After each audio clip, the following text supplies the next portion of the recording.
Okay, so as I was writing a little bit more last night or this morning when I had the Plat Bunny invasion, um, I got to thinking when I used to watch like really old shows like Power Rangers, the one note villains like Rita, it was fine.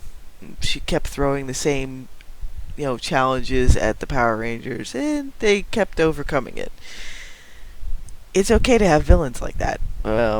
Sometimes those ones are easier to remember than what you get nowadays. Um, let's see, another simplified villain that's kind of like that. Pretty much you can name a lot of the villains from Gargoyles, the hunters. Let's see, Xanatos and his wife ended up having more airtime because they eventually had like the heel face turn and redemption thing. But the other villains on Gargoyles, Thalog kept hitting the same note, um, even as they were bringing the clones around to the more good guy side. Even when they were initially created, it was just to be a simple mirror to the heroes.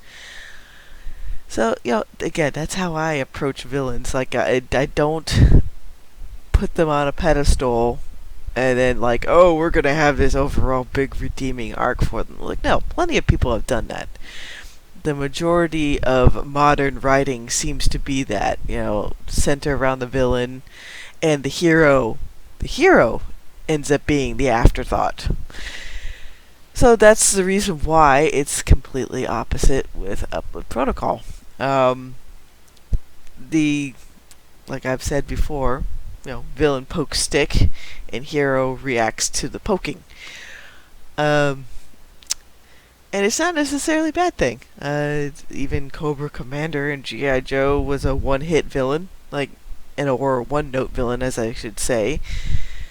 A lot of times, heroes and villains don't really need too many complex motivations to have a memorable story.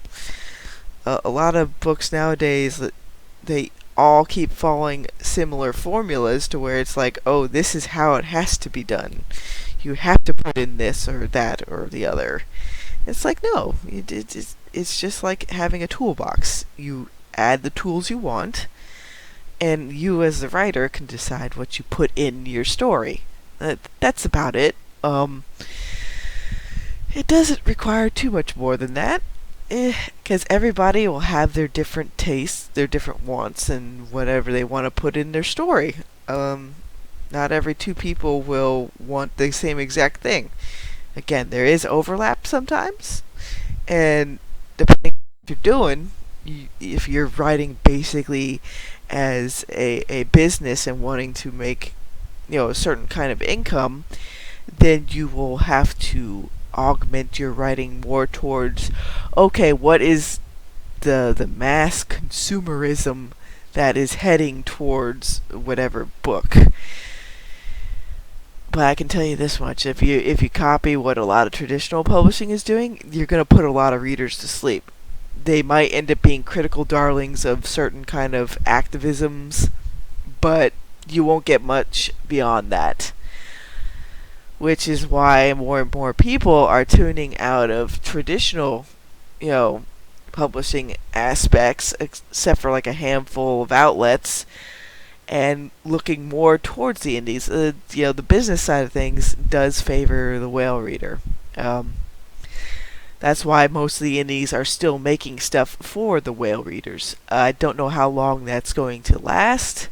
That's the reason why, I'm doing a fair amount of this research now while I'm still in the process of putting, Upload Protocol on the blog, just so I know when I'm getting ready to completely finish the series, I'll have more knowledge on, like, okay, how do I format this? Who can help me print out, printable copies, that sort of thing. Because I don't know what the state of even Amazon's going to be by the time I'm ready to fully launch all four of these omnibuses into the sea. So you just never know.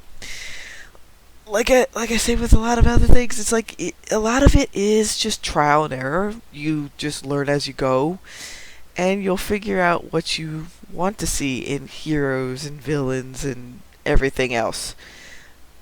Some people do find the whole internal and mundane factor or the cathartic motivational to be more to their liking than what I'm doing. But there's also people out there that like what I'm doing better than the whole, oh, bring the character down to our level sort of thing. It all just depends. Like, the biggest difference, though, is you have to get people out there making more stuff. You have to offer alternatives. Because if you don't offer any alternatives, all people are going to do is gravitate towards the same tired, dead IPs that are being worn as a skin suit right now. That's just the way I sees it. To me, there has been an oversaturation of, the villains have to be sympathetic somehow.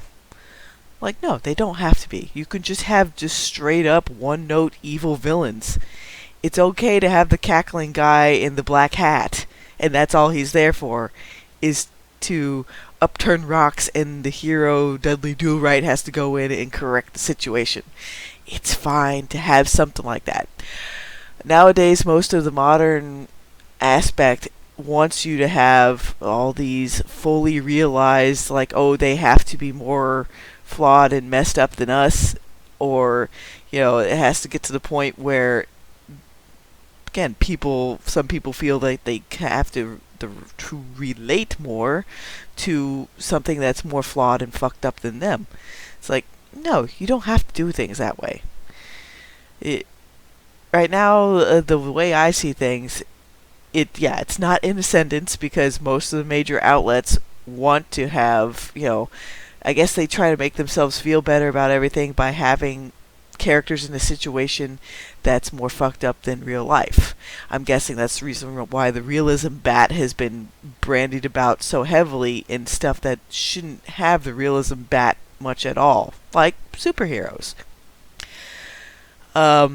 Depending on the wheelhouse, sometimes realism works a bit better for it, but there's plenty of stuff out there that has that. Not everything needs the heavy hand of realism.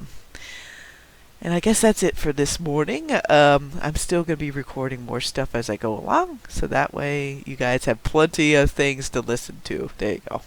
See you later.